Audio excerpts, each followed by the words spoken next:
Hello and welcome to Anatomy of Us, a show dedicated to bringing real help to real couples. I'm your host, Melanie Studley. What's up, guys? My name is Seth Studley. I'm a licensed marriage and family therapist, and together we are high-performance marriage coaches. We are cutting through the bullcrap and creating a movement of happy, healthy, badass couples all over the world. Let's go!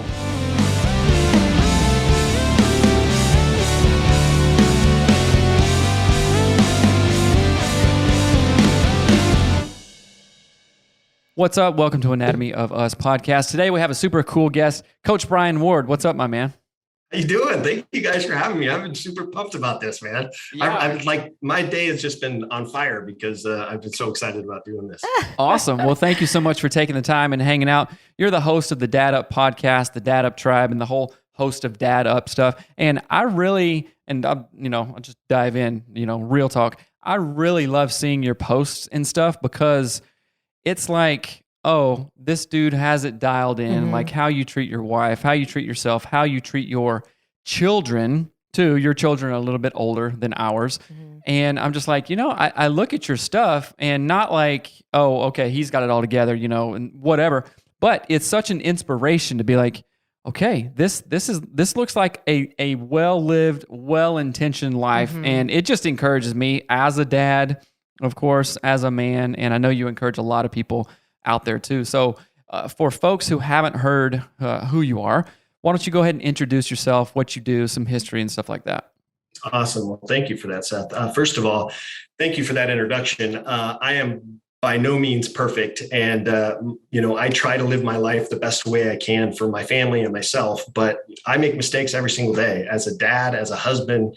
There's just things that happen that I mess up on still. So I post these things to help dads, but I'm by no means perfect. So, but I appreciate the introduction. It's my two boys. I've been a huge part of their lives growing up. They're both 23 and 21.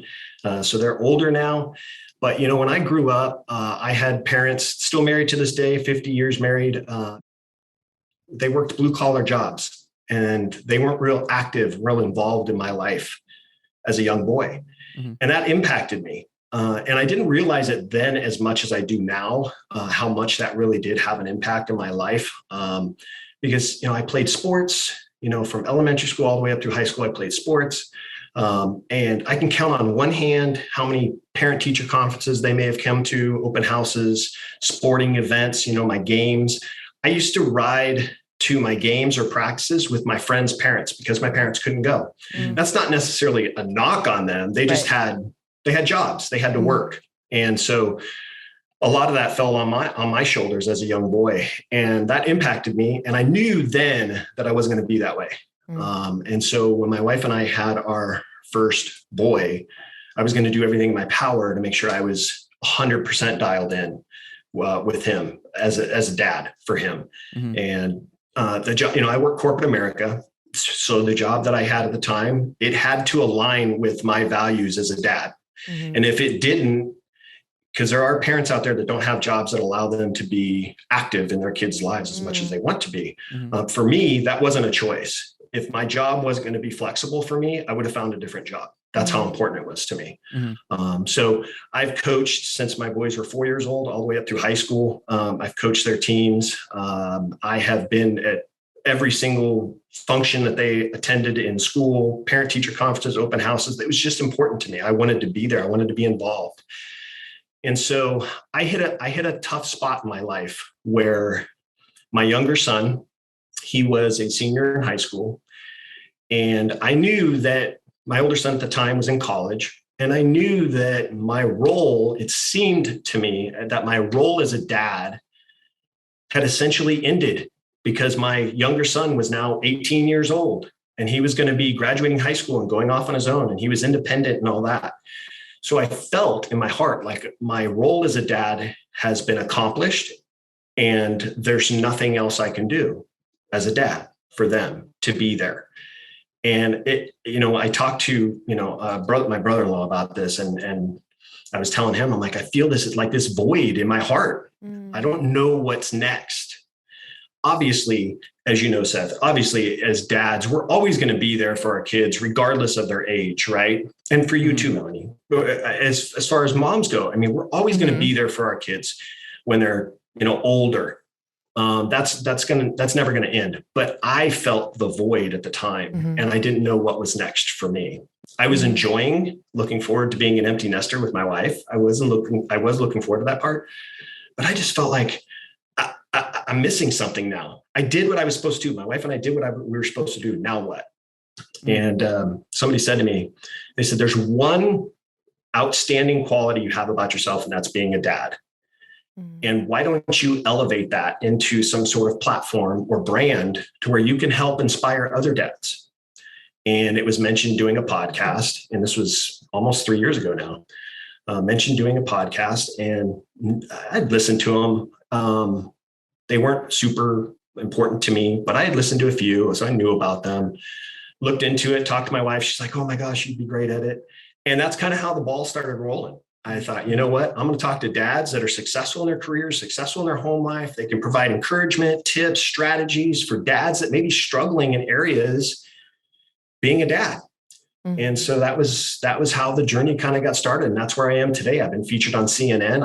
I was interviewed on CNN a little over a year ago. I've been in articles and all that kind of stuff. I mean, that's just all kind of icing on the cake, right? But the real important part of what my brand represents and what the podcast represents is really to help the family structure become stronger, because it's important. And our kids are becoming more disconnected from family because of technology, because of the independence, wanting to be independent. And they're growing up so fast that what can I do as a dad, as a role model to other dads? And this is kind of how the brand got started. So I'm 150 something episodes in, and interviewed guys like Seth, and just a lot of great dads that are really doing things out there. And I felt that it's made an impact, and I'll continue to do it just because it's important. Oh, absolutely. I mean, I think that what you're offering is a model, right? And so it's so hard if you grew up in a place where you didn't have that modeled for you. What does a good dad look like? What does an involved dad look like? If you grow up without that, you don't know, one, that you didn't have it. You don't know that it's, you don't know what you don't know. And so you offer this amazing opportunity for dads to see what it looks like, to, step into, like, I can see how this helps, and I can see how this guy did it, and that. I just love it. I just think it's awesome. And I love that you're like keeping that moving forward, even though you have adult kids. I think that's awesome. Also, do you love having adult sons? Is it fun?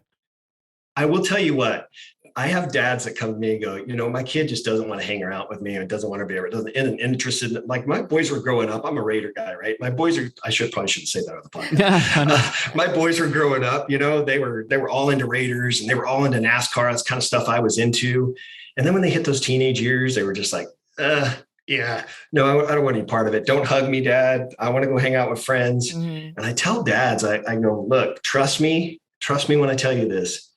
You're going to be their role model when they're younger. And then when they hit those teenage years, probably about 12 to maybe 18 or so, they're going to want nothing to do with you. Yeah. Love them, support them, give them guidance when they need it, but they're going to want nothing to do with you. But trust me, they come back. And both my boys are two of my best friends. Trust me, we still bang heads a little bit here and there.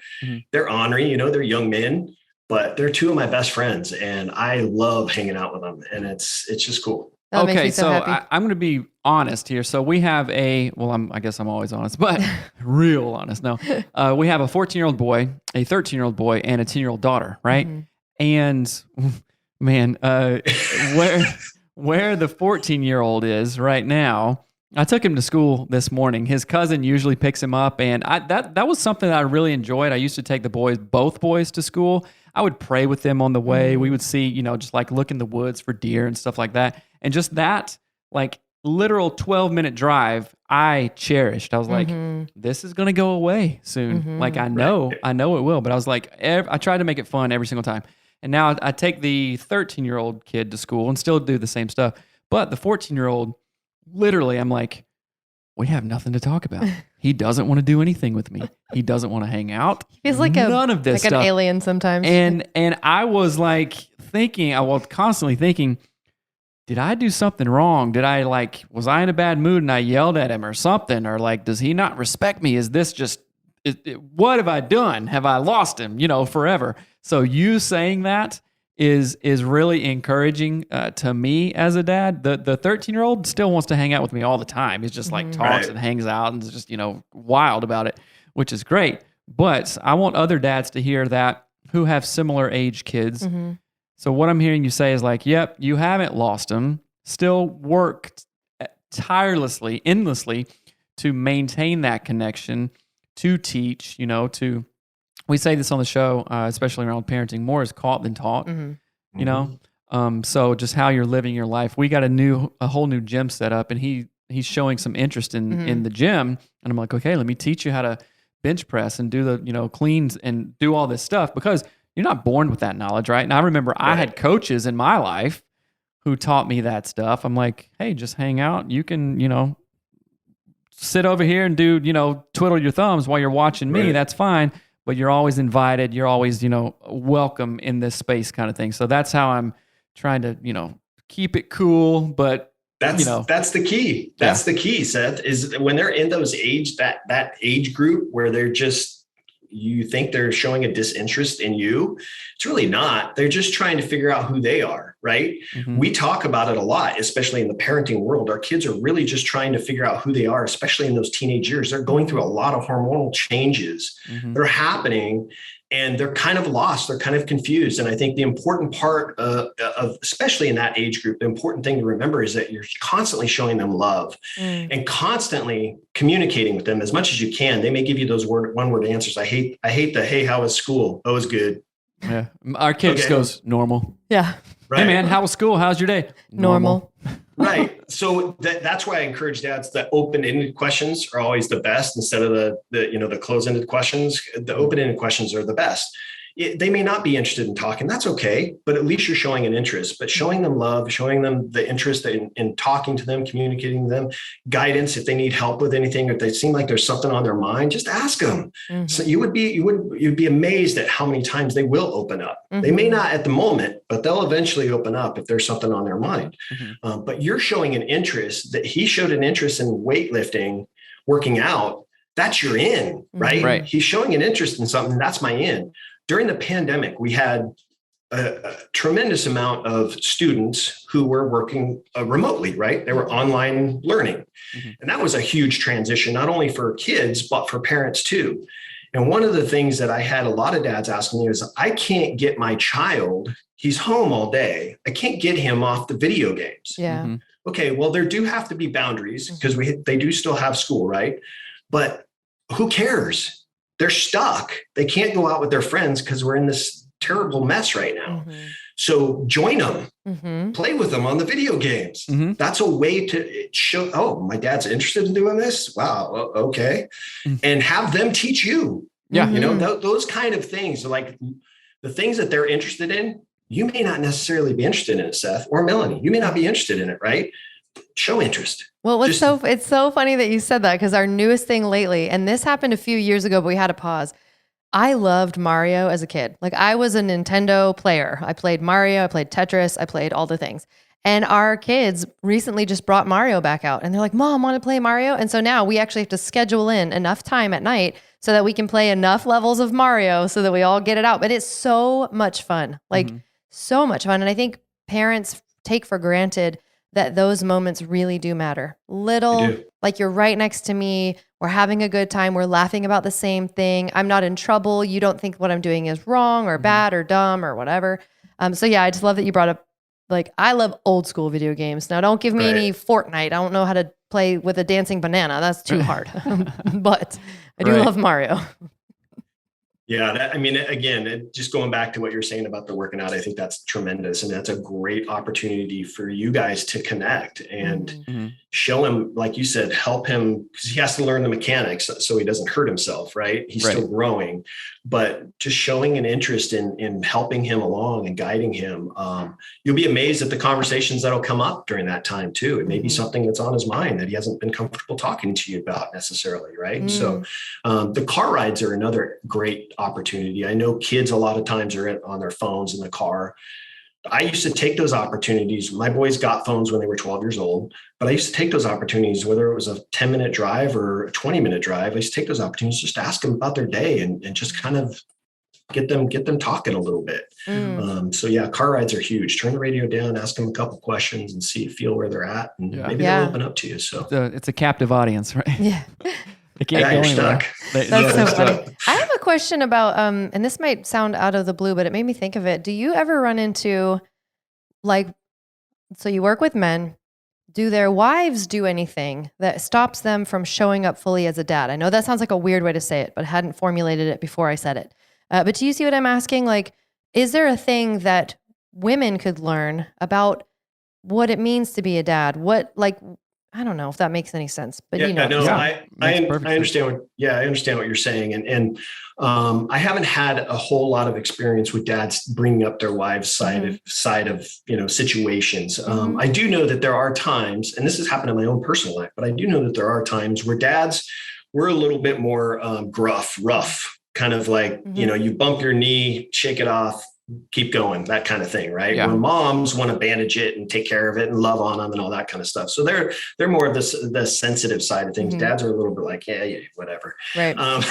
So I think from that side of things, that's where the moms are great because they can kind of teach dads how to open up emotionally to their kids and learn the sensitivity side of being a parent. When it comes to moms, sometimes for dads, hey, sometimes it's okay to back up and let the husband take care of situations or things. I've had my boys get into full out brawls in our house, fighting over something. And, my wife's having to call me because they're both 6'3" and she's having to break them up and she's 5'4". She can't break them up. Right. Yeah. So she's calling me to help out. So there might be times when dads need to kind of step in and provide a little bit. I mean, but listen, dads are supposed to be the protector, right?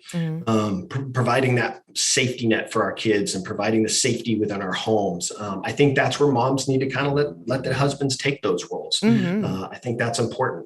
So I hope that answers your question. Oh, it totally does. Well, and one thing I wanted to share about that too, it reminded me as you were saying that, is that someone was talking, I think it was someone like Jordan Peterson. Somebody was talking about when we do not let kids roughhouse, and it's typically with dads, they actually don't learn the skill set of like how hard of poking someone else is too hard. Because if they never have the experience, like when little kids jab your eye or whatever kids do, they have to be able to like wrestle, and then they learn the actual boundaries so that they don't go out and accidentally hurt someone when they try to wrestle with them. And I just thought that was really cool because they were talking about just the deep importance of letting your kids wrestle with their dad. Yeah. I'm chuckling because two things happened very recently. I know what you're laughing about. I got this in the bag. I'm a pro at that. So Tough, our middle kid, the 13-year-old, he's, I don't know, it's close to my height, right? And he's, kind of filling out, and he's like, "Hey Dad, look at my muscles." I'm like, "Yeah, let's do some push-ups and sit-ups. Let's get going."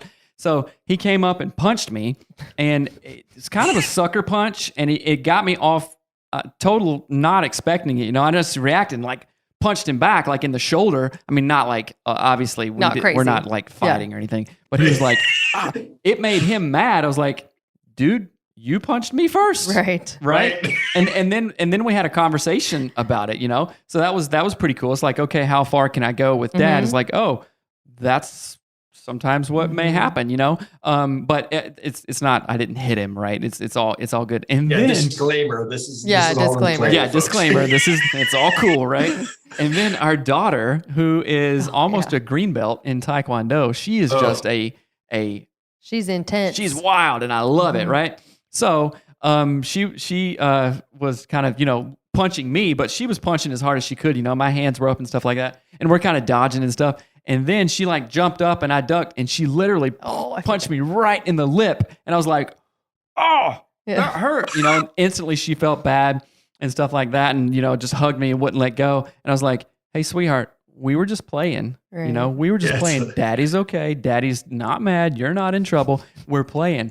But I want you to learn you can punch pretty hard, so don't go to school and do stuff like that." But it was really like, that connectivity, that physical stuff, like with my kids. First of all, I think dads need that because we had a lot of it when we were younger. I wrestled 4 years in high school and played tennis. So I was always like, oh, awesome. So I was always like, in the gym doing stuff with guys and just, messing around. And there's a thing that I read about maybe like a year ago. It's like adult men don't get that anymore. Mm-hmm. And I think that's why there's been a resurgence of like not older guys, but adult males doing jujitsu, stuff like that. It's like, hey, it's like let's physical, go. literally physical touch. It's not weird. It's physical touch where you're like grappling, and that kind of kicks into your brain something different of like, yeah, I need this. This is adventure. How far can I go? Do I have this guy? Oh, that guy has me. I know my place, kind of thing, which is really super cool. So I'm a pro at that with our kids. Have you seen that Jocko Willink grapples with his daughter?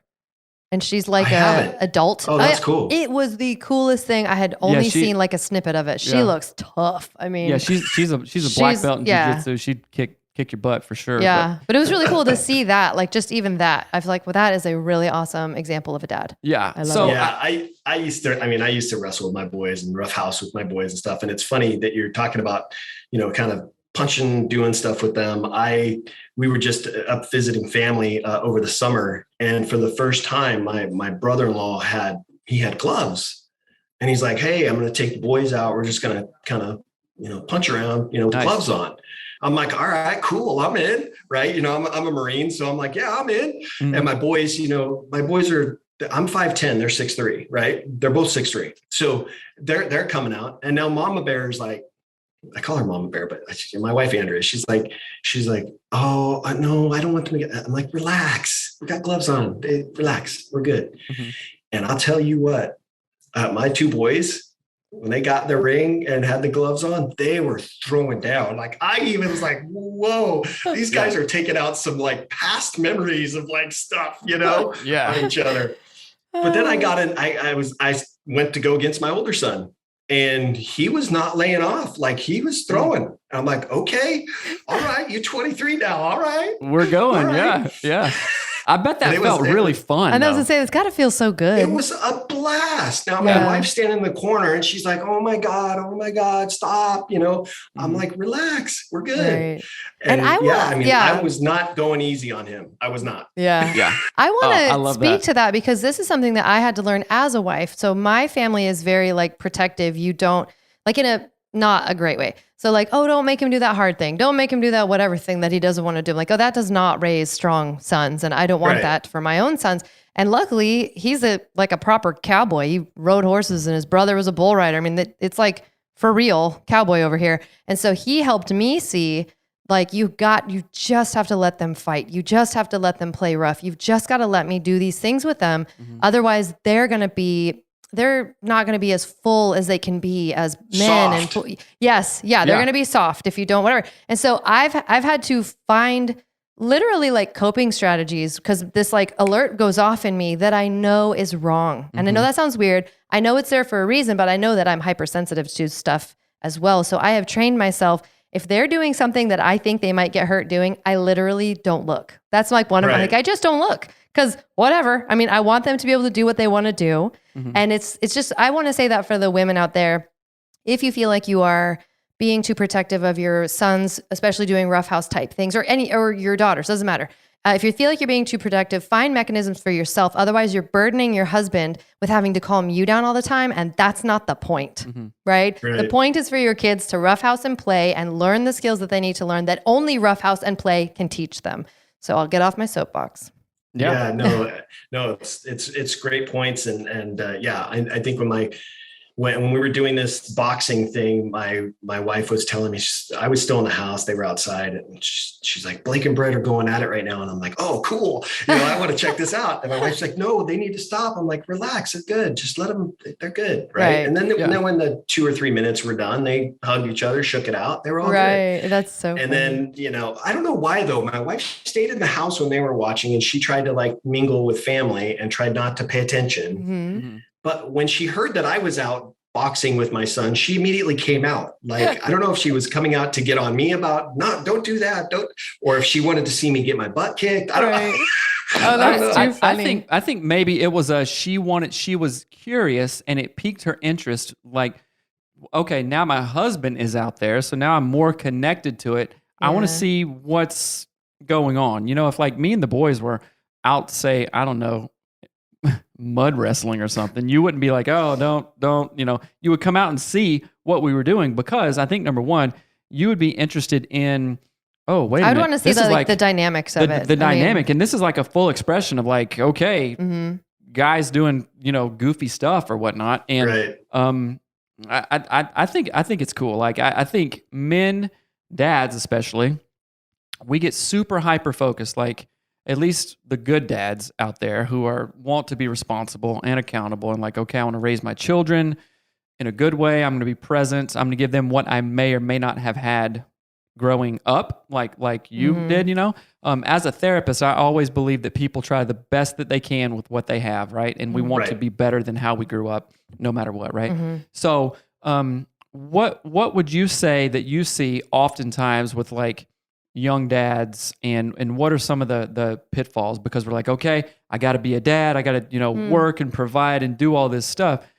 But I often see like, okay, they're really hyper focused on providing, like, okay, the career, mm-hmm. go get a lot of money, work to provide, but then they miss out on a lot of stuff where it's imbalance. And I didn't know what I didn't know being a young mm-hmm. dad. So what's some advice around that from you? Yeah, I think it's a great question. I think one of the things that young dads, brand new dads, struggle with the most is fear.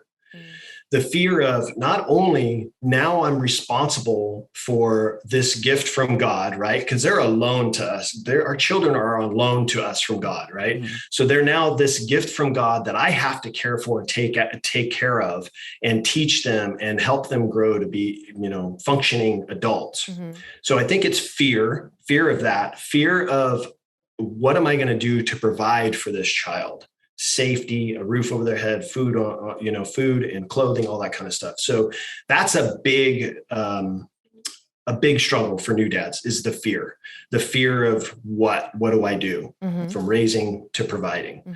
Mm-hmm. And I think when it comes to that, I think what dads have to realize, and new dads in particular, I think what you have to realize is that what you're doing is for the betterment of your family. You're doing what you have to do to provide for your family. However, there's a sidebar to that. As you had alluded to, Seth, don't be so in tune with trying to provide for your family that you miss out on all the little things, because the little things could be that first step. The little things could be their first test at school that they aced and you didn't get to hear the excitement in their voice. Mm-hmm. That first thing being their girlfriend or their first boyfriend or first girlfriend. Those kind of things are super important. That first thing where they make the goal or the basket for the first game that they ever played in. Those times are so critical that if you're so in tune with just trying to provide and you miss out on those, you will regret it. I promise you, you will regret it. Mm-hmm. Yeah. Not being 100% all in as a dad, doing all the things that you need to do, not only providing, but doing all the things you need to do to make sure you're around for your child. Mm-hmm. You missing out on those things. It makes me sick to think that if I had missed out on different things that my boys participated in. Mm-hmm. My younger son, when I coached him in high school, it was my first year coaching him in high school. He was a starter for the basketball team. He was one of the captains, and I was a coach on that team. And we made it to the CIF championship game and won. And it was the first time in the school's 100-year history that they did that, that we did that. That's amazing. And the cool thing about it is I didn't allow my work to justify or control what I did with my family. And the fact that I was there, my son and I both have championship rings that we will have forever. Mm-hmm. Imagine if I didn't have that opportunity, if I didn't get to see all of his games, if I had missed those moments, mm-hmm. I would be full of regret that I allowed something else to control how I take care of my family. Right. Yeah. And those things, you can't get that back. Mm-hmm. Like our kid was only 2 years old once. Right. He's only going to be 14 years old for about another month until his birthday. Right. Mm-hmm. So you can't get that back. So dads, I implore you, what is your priority out there? What is the vision that you have? If you don't have a vision, first of all, create a vision of what kind of dad and relationship you want to have with your kids. And then what does that look like? And if it means, hey, my vision is like make 80% of my kids' functions or something. You know, sometimes you can't. So I'm not like knocking on the dads who are out there busting their butt to provide and then getting there when you can, right? That's circumstantial, right? But what is that vision? What does that look like? Okay, and then go out there and do what you got to do, because you can't get it back. Like, as there was a saying having to do with parenting. It's like, what is it? It's the shortest, longest time. Oh, that's the name of a podcast, or actually. the longest, it's shortest really time good. or something. And yeah, it talks it's the about shortest, parenting. longest time. When you're like, oh, I'm in it. I'm, changing diapers. I'm making lunch. I'm driving people to school. And then you're like, whoa, what? Wait a minute. Now they're 18. Holy crap. It feels like it'll take forever. And then all of a sudden it's like, right? whiz past you. I didn't think this way, until a couple of years ago. I was like, oh, wait a minute. This is real. Let's get far more involved. And I'll tell you what, it is far more rewarding than, oh, sorry, working late, making some overtime. Who cares about the money? You go make more money any day of the week, right? You can't go back and, I want to be there for that, 3-pointer that he made to win the game, or her dance recital, or this, or whatever, or when they're in trouble, kind of thing. So it's like, dads, poof, I know it kind of like got serious, but I'm like, yo, you can't have those back. So make sure you're doing what you need to do right now, so you can be there and present. Yeah, it comes from sacrifice. You have to find areas. There are plenty of hours in the day that you can sacrifice, kick to the side, that you can use to funnel towards your family or your kids. One of the things that I did, I coached for 20 years. I just retired in February. It's my last time. I finally hung up the whistle, as they say. My wife was tired of being, as they call them, a coach's widow. Right. So I was looking forward to being home in the evening times again. But those years that I spent coaching, there were many times where I had to leave early, 2:00 in the afternoon, so I can make a practice or a game. I was a coach, right? What I used to do in order to do that, because I work in corporate America, what I used to do is I used to get to the office. I'm not kidding you. I used to get to the office at 4:30 in the morning. So I could leave at 2:00. So my job's not sacrificed now. I've told them this is what I'm going to do on these days. This is what I'm going to do. I'm still going to be here all in 100% from these hours. I'm going to come in early, but I'm going to leave at this time so I can be there for my kids.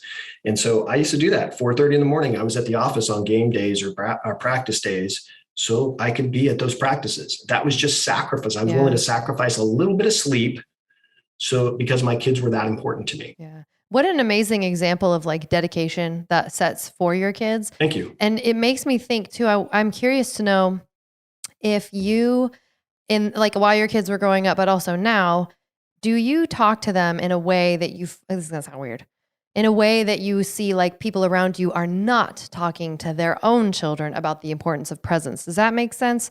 And I'm asking really specifically because I think when people haven't seen what really intentional parenting looks like or really intentional fatherhood looks like, they don't have the words to like, oh, tell me about this. And aren't relationships important? Like they don't know what to say to their kids. So would you recommend or have any thoughts about like just even how you communicated to them about the power and importance of showing up for them? Yeah, I think it comes back to what Seth said earlier, and that's more is caught than taught. So yeah, you can talk to your kids about, hey, how I'm being present for you, how I'm showing up for you, those kind of things. That's going to go really in one ear and out the other. They want to witness it. So I have coached many thousands and thousands of kids that had parents that I had never met ever because they couldn't come to games. They couldn't show up to practices. And I used to, be kind of a mentor to them, to those kids who didn't have a dad in their life. I had players reach out to me that graduated high school. I had just one right before the pandemic, just kind of bringing up as kind of a side story. He reached out to me. I'd coached him through high school. And he'd graduated high school and he said, "Hey, coach, this is so-and-so. I was just wondering if maybe you had a moment to have lunch or something. I just want to talk to you about some stuff." He didn't have a dad in his life and his mom worked 2 jobs. So I said, absolutely, let's grab lunch. So I set up a lunch date with him. And I asked him before we went to lunch, I said, "What do you want to talk about?" And he goes, "I just need some direction." And I said, "Great, I can help you with that, but be prepared. I'm going to ask you what you want to accomplish. I'm going to ask you what your dreams are. I'm going to ask you what your goals are. If you don't know any of those things, get your thoughts together now, because I'm going to put a roadmap together for you." And he's like, "Cool." And we Love sat that. down for 2 hours at lunch. And I said, what do you want to do? He's like, I really want to play college football. And I'm like, okay, so what are you doing to get there right now? And then we ran through some things. I said, what kind of goals do you have in place? Well, I'm not really sure how to write a goal. Cool. What do you want to accomplish this year? What do you want to accomplish in 5 years? And I said, let's start making a game plan. Let's put a plan in place for this year to get you to where you want to be. And I'm going to provide you some books to read. I want you to start looking at these books. I want you, reading may not be a big thing to you, but you need to start. And if you have podcasts, you want to listen to a podcast, that's fine. But even books on tape are good too. So I just went through all this stuff with him for 2 hours. And I told him, I said, I'm going to hold you accountable. I'm not going to let you slide. So I'm going to be checking in on you. What are you doing? How's this going? Are you reading it? Have you read this book? I'm going to do all that stuff with you. He's like, cool, let's do it. And I did that for a good couple months. I did that solid. And he's playing college football now. That's so amazing. those kind of things are how I showed up, how I communicated, right? Yeah. Not only to my kids, but to other players. And the fact that my kids see that, the fact that I'll tell you another story. I had another kid that I knew when he was little, and I not raised him, but I kind of mentored him. His parents went through a nasty divorce, and he kind of lost kind of that connection with his dad. Well, this was a very pivotal time in his life through high school. And he needed help with learning how to drive. And his mom wasn't really sure, so she reached out to me and said, hey, can you help him kind of take him on some driving lessons? Sure. So I did that, helped him through that. He needed help trying to buy his first car. So I spent the whole Sunday afternoon driving around to different dealerships, talking to different dealers and all this kind of stuff about buying a car. There was a time that he had a battery that his car had died. He didn't know how to fix the battery, how to replace the battery. So I told him, you need to go get a new battery. I told him what to do. He went and got a new battery. I came over to his house and helped him, showed him how to replace the battery. Those kind of things. And then I got to go to his wedding. He invited our family to his wedding. So those kind of things, that's how I communicate. That's how I show up. And that lesson right there, the fact that my boys see that, it's enough proof. I don't need to provide you any more proof. I don't need to talk to you about showing up. You see what I do. That's amazing. And you're taking the process of, so for example, my battery dies. I don't know what to do. Some parents would be like, oh, whatever, I'll do it. I'll fix it for you. Oh, you're so useless. You can't even fix a battery. Like they don't see the need of the kid, whether that's, I want to be a football player, or I need a battery changer. I don't know how to drive, or I need money for this. And you're actually saying, I see you. And I see that what you care about matters, and I care about it too.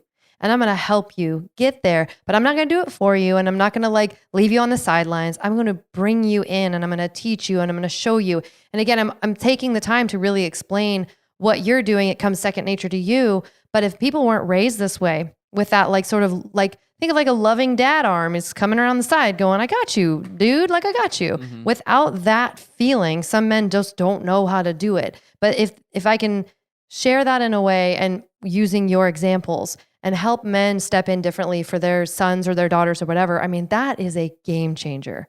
It's a game changer. Just that little arm around the shoulder saying, I got you, let's do this together. That's what being seen feels like, if that makes sense. Yeah, no, absolutely. Yeah. I mean, before this young man, he got engaged to his now wife, but he got engaged. And when I found out that they were engaged, I hadn't yet met her. And I'd helped them through high school, driving and buying a car and all these different things. Right. Well, I hadn't yet met her. So I reached out to him and I said, hey, I haven't met Michelle yet. I'd love to meet her. Can I take you guys for coffee? So we met at a coffee shop, and I talked to them right up your guys' alley. I talked to them all about marriage and what it means to be a married couple, and how to love each other, and the practices they should go through as a married couple, still dating and all that kind of stuff when the thing kind of wears off after a while, right? I encouraged them to reach out to marriage counselors and see a marriage counselor on a regular basis. Those kind of things are the conversations that we had, because I wanted to make sure that their foundation as a couple was strong before it got 10 years down the road and there were little hiccups along the way. Right. Yeah. So those kind of things are the ways that I think that my boys have seen in me.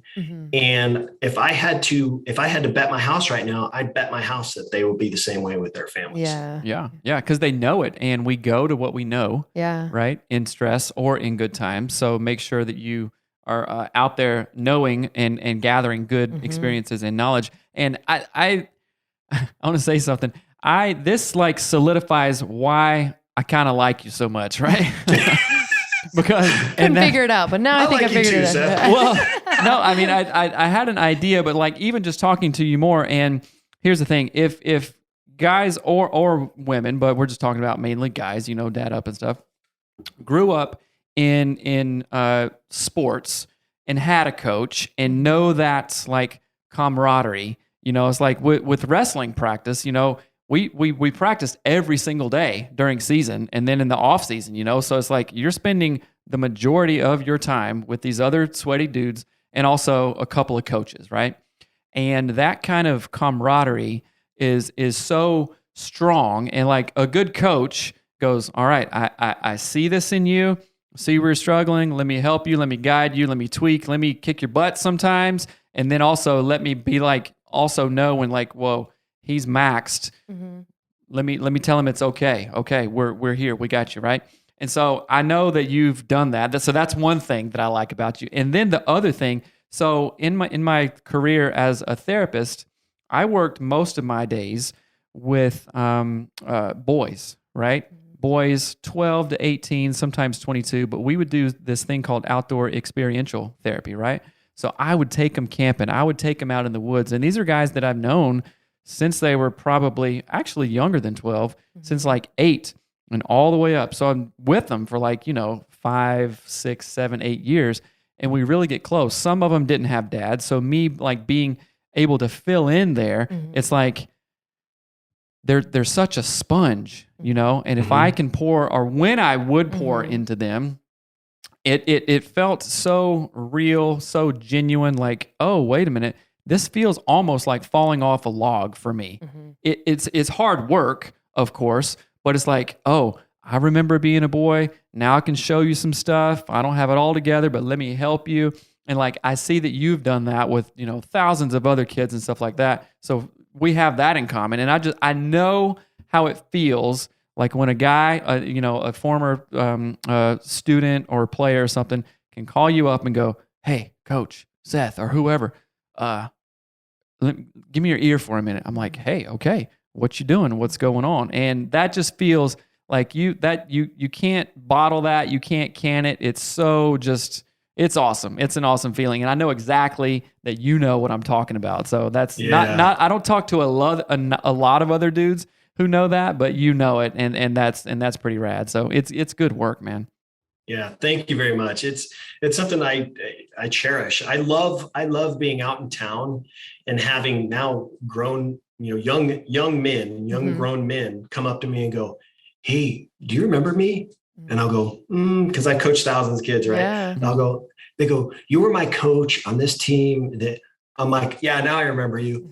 My wife and I were just out to dinner. This just happened just a couple of weeks ago. We were just out to dinner at a restaurant here in town, and one of the waiters was a kid that I coached. And he said, hey, Coach, excuse me, do you remember me? And he looked familiar. I'm like, I think I do remember you. And he's like, yeah, I was on your basketball team. I'm like, yeah, I know. How you doing? Just those kind of things are cool. I've had players reach out to me on Instagram, go, hey, Coach, I don't know if you remember me or not, but you coached me in 8th grade and blah, blah, blah. Yeah, I remember you. It's all good. Yeah. How you doing? Yeah. That's awesome. I love it. I love it. Absolutely. So I want to kind of take a different track, but not too much. This is the idea of having other men in particular. Women need it too, but of course we're just talking to the men right now. And your board, like your board of directors. In our mastermind group, we have a focus, a board, right? Like who's in your corner? Who are you accountable to? Who do you allow to speak wisdom into your life? And who allows you to speak wisdom into their lives as well? So tell me a little bit. I know you've had a very long running board of some super awesome guys. So tell me how that's materialized for you and how other men need that too, and how helpful it's been in your life. Yeah, absolutely. Thank you for asking about that. It's something that I've heard from other people that this is not something that I made up. Mhm. Even though I like to say that I did, because I didn't hear it from anybody else. I thought of it on my own. And then when I heard other people go, yeah, I've heard people doing that. I'm like, really? I thought I made that up. Yeah. So anyways, it was just one of those things where I said, look, athletes, you want to get in shape, you hire a trainer, all these different people have, like my wife and I we actually have a marriage coach that we see once every couple months. And so we all have these various coaches in our lives, whether you want to admit it or not. There's somebody in your life that kind of gives you advice or guidance. And I thought it's interesting that we as human beings wouldn't have something like a board of directors. Companies use board of directors to help them function and help them run smoothly and keep them healthy. Why can't we as human beings have that? So that's where I kind of thought I should have a personal board of directors. And so I reached out to some good friends, some people that I respected that were successful in their lives and doing things that they do as dads and men as far as being in business and all that. And there were certain categories that I wanted to fulfill or get better in my life. There were things when it comes to my spiritual side, things when it comes to my financial side, business side, branding. I even have one guy on my board that's not a dad. That's why I call it the man up tribe instead of dad up, because I have one guy that's actually not a dad, but he's really good in business, and inspiration and self-motivating. Like he reads a lot of self-help books and stuff like that. So I wanted that leadership. And I reached out to these guys. I don't know, there probably had to be 20 guys that I actually reached out to. And a lot of them, said, no, I don't have the time for it. I'd love to help you out. If you have questions, you want to pick my brain about something, I'll help you out. But I just can't commit to something right now. But these 7 guys said, I'd love to. And I said, okay, well, here's what you're going to do. I'm going to write up a contract. And you're actually going to sign that contract and you're going to commit to it. In this contract, you're going to be open and honest with me. You're going to share with me your thoughts. You're going to tell me the hard stuff I need to hear. My wife's not on my board. I don't have my direct family on my board because family is going to tell you what you want to hear, not what you need to hear. Right. So I do have a brother-in-law that's on my board, but he's my financial guy. Like he understands that side of things. So that's why I trust him. He'll be truthful with me. So they did. And I signed a contract saying, I'm going to share with you when I'm struggling. I'm going to be open and honest with you. And they all signed contracts. And they had to commit to these meetings. Every other month we have a meeting, and it's via Zoom. We have a meeting every other month. And I have an agenda before each meeting that I send out to them. And I said, this is the agenda. And it's really centered around me and what I'm doing and what do I need to work on? What do I need to improve? But to be honest, I've been doing it now for over 2 years, and these guys have all grown from it. They all take advice and so they're all growing. So it's not just my personal boards. It's their board. They're all learning from it and gaining from it. One of the things that I've had to recently take accountability for that they're helping me with is my fitness side, being more active and getting out and doing things and exercising a little bit more because I had some blood pressure issues and things like that. So they're holding me accountable to that. This studio was not set up when I first started talking to them about building a studio for my podcast. And they were on me. I mean, if I showed you some of the back channel stuff on Instagram, the messages that they would send out about hounding me to get the studio done, but it's stuff that I needed. I needed that push, I needed that kind of that rough push. Yeah. And so now the studio is set up. I mean, those kind of things I've grown from and learned from and cherish. I mean, the books that I'm reading now are insane. I was not an avid reader before I started the board. Now I read about 5 books a month. And it's just insane.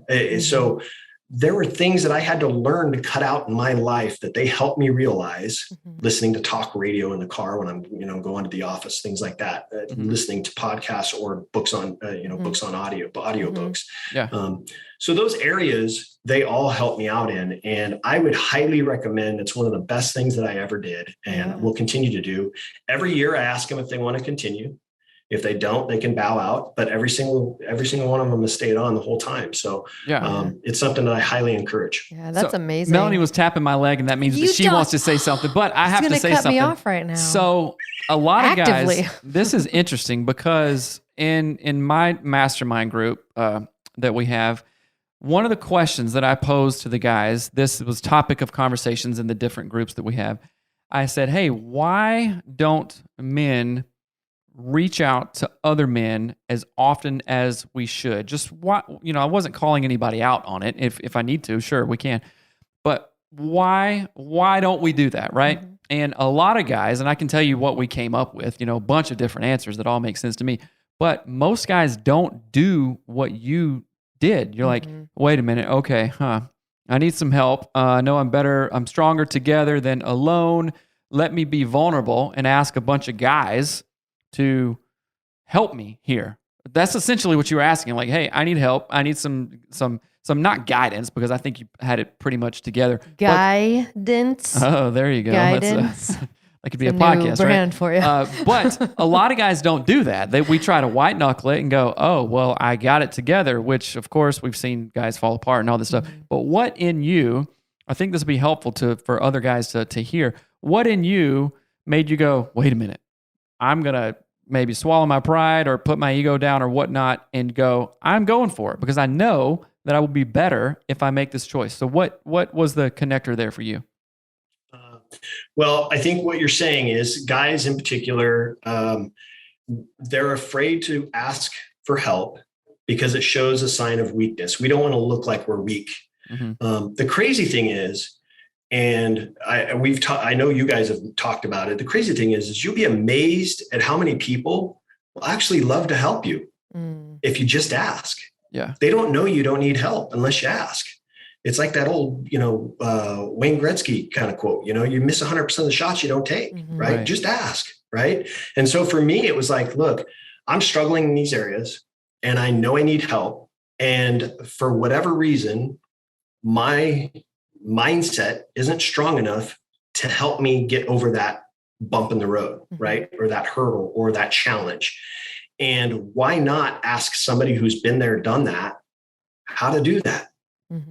And they'll give me their guidance. I mean, it just comes down to, you have to make that decision. Do you want to just continue? Listen, the life you're living now, if you're struggling in areas, it's hard.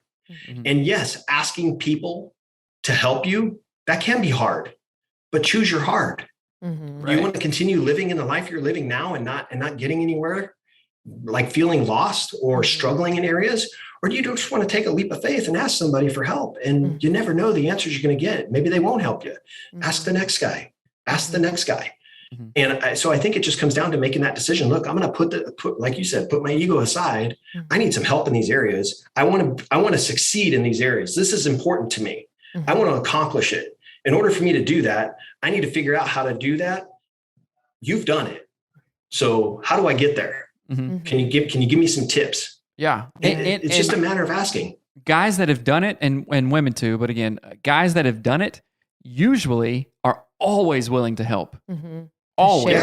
Right? Like, it's like, it's an ego boost. I was going to say, you ask me for help, Seth, I would be like, yeah, I'll help you. I know. I'll tell you everything I know. It's an ego boost and it feels good. I mean, okay, newsflash, it feels good to genuinely help other people. So absolutely. if anybody comes to me like, hey, can I ask you a question? I need some help on this. I'm like, let's go. I don't, I may not have the answer, but maybe I will. So let's do it. Yeah. Another element of that, there's two things that I wanted to mention. You can finally ask your question. I know. It's so hard to remember, what was I going to ask? But one of the things I really love about having a board, and you said, and I come with an agenda, which tells me something that you didn't say out loud, but I can gather from you saying, and I come with an agenda. That means that you have actually sat down and thought, you've examined your life.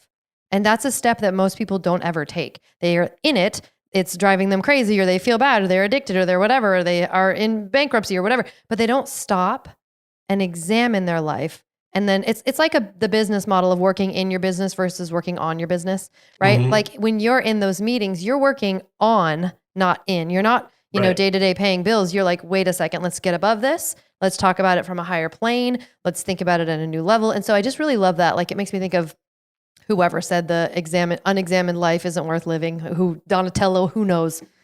Marcus Aurelius, a Ninja Turtle said that an unexamined life is not worth living. But the second thing I love about that is that I love taking, and I don't play sports and I don't know anything about sports, but they're teams. They are teams The only solo sports, they're all boring. Golf, anyone? No, just kidding. I was totally being silly. But like wrestling is very solo, and right, I played I'm singles just joking. tennis. So. I'm joking. But the more that I take a look at how, like, even how football plays are run, they're written out, they're examined, they're taking not just what they're skilled at, but what the other team is skilled at, and then they make a play based on that. Like, I love using team sports analogies to look at our lives and how we run them, and are we being proactive, or what's the word, defensive or offensive? I don't even know. But anyway, I just love that. And I do have to point out that your sign behind you is very accurate. Best coach ever. It's very, very accurate. I want to know who you got that sign from. I know. I love it. It was a trophy or something that one of the parent team moms gave me or whatever. But it's awesome. It's accurate. So I want to be respectful of your time, and I have two more questions. So absolutely. In your experience, working with young men to older men and dads, of course, what piece of advice, like number one, don't mean to put you on the spot, but you've seen this over and over and over. What would your number one piece of advice be to dads of kids who want to make a difference, who want to like fight this good fight and keep on going? Mm-hmm. What would your number one piece of advice be? Oh, the number one piece of advice is love. Showing your kids love. I mean, there's a ton of things that I can tell you, from love to communicating to listening. Dads really struggle with just listening, right? Mm-hmm. Especially now with the technology thing. We're so you guys got businesses to run, right? You're so in tune with what's going on that your kid may be wanting to show you something or talk to you, and you're like, yeah, I'm listening, but you're not. You're so in tune with whatever's on your phone or whatever business you have to take care of. So that in itself is love, showing your kids love by listening to them. I love the fact that I've heard somebody said to me once, kids spell love, Time. Spending time with your kids is so critical. So, there's so many different things that I could tell dads that they need to do in order to get better. Being a dad, let me just tell you a little secret. Being a dad isn't hard. It's not hard. Mm-hmm. You just have to show love. You have to show up. You have to show them that you're interested. You have to listen. Those things are all just natural things that we can do as human beings that we do in other areas of our lives, just not with our kids. Right. So showing love, communicating with them, listening to them are super, super important. I think if any dad needs to hear it, just make those small changes. It doesn't have to be overnight. You don't have to just jump all in right now. If you're struggling in areas or you're so focused on your business, take little steps to get you there and build those habits over time. You'll be amazed at the tremendous effort or change you'll see in your relationship with your child. Yeah. Hold on. No, you just put another idea into my head that I loved. This idea of know your kid as well as you know your favorite team. Like if you know all the players on the team and you know all their positions and you know all their history, you better know your kid that well. Yeah. You better know all their friends, what they do, what they like. Like that just hit me really hard. Absolutely. Like and that. What you said, like love, kids spell love, Time. That's free. Right. You don't have to go out and spend a bunch of money or do this or whatnot. That is absolutely free. And can you or any listener out there tell me the positive ROI, return on investment of an awesome relationship with your kid that is free? There is nothing out. You can't, a house isn't free. Stocks aren't free. 401ks aren't free, but the return on investments that you have the opportunity to create with your kid and it's free turns into priceless. Oh, that's a good one. Oh, yeah. Free turns into priceless, right? It is good. Spend time with your kids, sit with them, watch them play a video game. I don't know anything about the video games kids play, but I sit on the couch and watch them and talk to them, what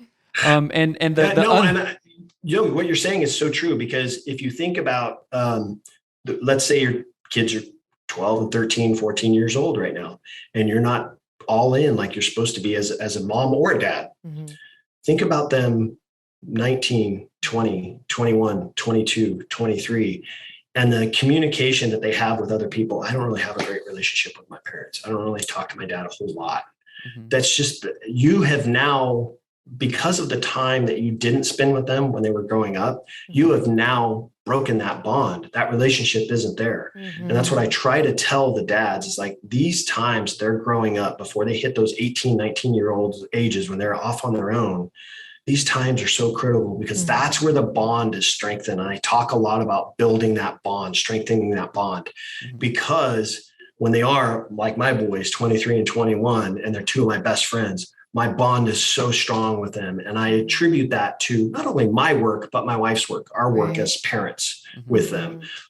We were just so in tune in that area that, hey, they come to us whenever they have issues. It's just a natural thing for them. Yeah. We are going to have a follow-up episode because it just struck me when I lead women's group coaching, right? So I coach all these women, we get together every week, we talk.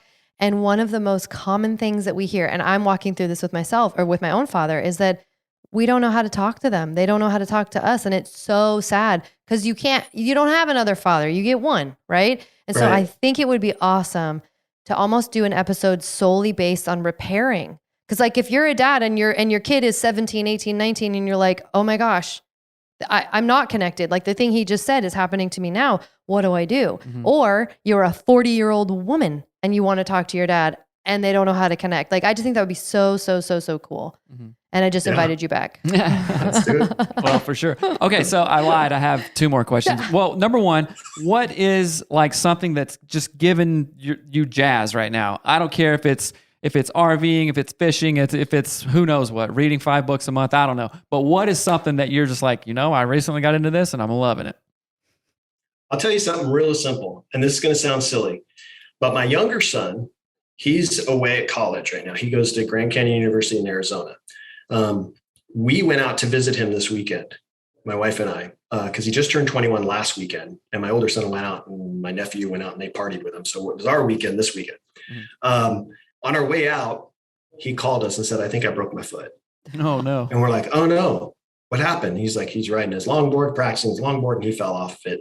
And long story short, he didn't break it. It ended up being just a really bad sprain. But the good news for me and his mom is that we told him, you can't be on crutches for the next week in your apartment at college with, no help. You're going to have to do online for at least a week and see how it goes. So why don't you come home with us? So that's something I'm jazzed about right now is he's actually home with us right now, and I'm loving it. It's awesome.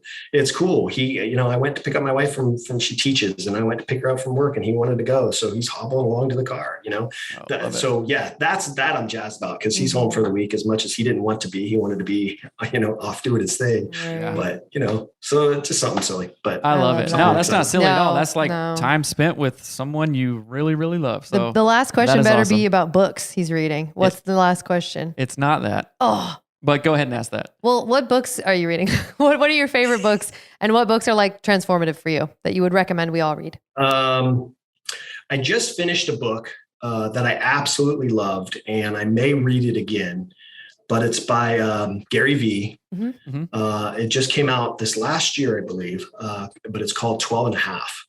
And it's really centered around business. 12 and a half principles to really elevate your life in business, but it really elevates you as a person and elevates your life in general. 12 and a half, phenomenal book. I absolutely love it. Awesome. And then I just also finished my brother-in-law's book, Max Out. So a little plug there. So that's on my nightstand up there. Yeah, that's really good. Yeah. Okay. So lastly, where can people, they've heard some stuff like, okay, this coach, I got to follow him. I got to get on his train. Where can they find anything that you want them to find? What do you got going on? Any kind of news that you want our listeners to know about you?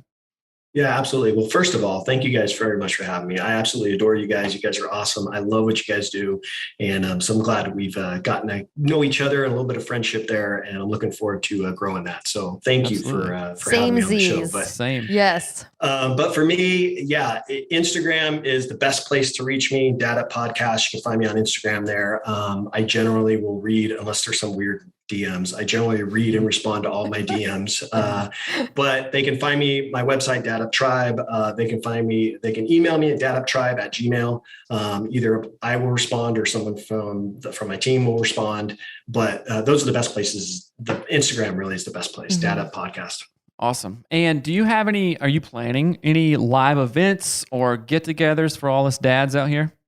It's interesting you say that. Something I've been trying to plan actually with my board of directors. It's kind of gone on the back burner just due to other scheduling issues. But I've been looking at trying to plan something with them where we do kind of a virtual meeting where we kind of talk about different topics and stuff, and where people can go. I haven't put any of that in place yet, so it's not something that is out there or going to be out there anytime soon. It's something that's kind of in the works. But yeah, that's what I'm doing amazing. Right on. Yeah. That makes me think, and I'll let you go after this. Have you read this book? It's called Tribe of Millionaires. No, I haven't, but I'm going to write it down right now. It's good. It's really good. It's a fictional story, but it's basically real. It's a narrative, and it's exactly what the type of thing that you're doing, and I'm looking to emulate that with my guys as well, because it's a phenomenal book, and it has a lot of great ideas. It's that show me your friends, I'll show you your future vibes. Yeah. Oh, good. Proximity good. principle, all that I wrote stuff. it down. Tribe of Millionaires. Awesome. Tribe of Millionaires. Yeah, check it out. Listen to it on audiobook. It's really good. So okay, cool. All right, Coach. Thank you so much for taking the time to drop some wisdom and knowledge to our dads out here. We really appreciate it. You guys go follow him on Instagram and other stuff that he does, because I promise it'll enrich your life, especially if you're a dad. If you didn't have a dad, you're like, whoa, this is cool. Hook up with other dads. Create your own board of directors to dad up and to level up. So, Bryan, thank you so much, my man. Thank you guys again. I really appreciate it. Love you guys both, and really appreciate it. I had a lot of fun. Absolutely. Thank you. Yeah. We'll and your work is awesome. I'm literally getting teary-eyed for no reason other than I'm really happy that we talked to you. So you making me cry for no reason, but thank you again. You guys are awesome. All right, man. All right. We'll be in touch for that other show. Yeah. Awesome. All right. Okay. Thank you guys. Thank you. I hope you enjoyed the episode with Coach Bryan Ward. Just to let you know, Coach Bryan is also going to speak to us dudes about parenting, being a man, being awesome. If you liked his vibe, go to badasshusband.com for more information about joining the mastermind, because he's going to speak to us directly in the month of November. So if you like the podcast episode, if it's helpful, if you're a dude, consider going to badasshusband.com and joining the mastermind. Okay, guys, thank you so much. Thanks for listening to Anatomy of Us. This podcast is produced by my mom, Melanie Studley, and hosted by my dad, Seth Studley. Our show is edited and published by our producer, Reva Hansen, from Creative Media Support. Special thanks to our Patreon members that get an extra episode every week. Thanks for watching. Love you. Bye.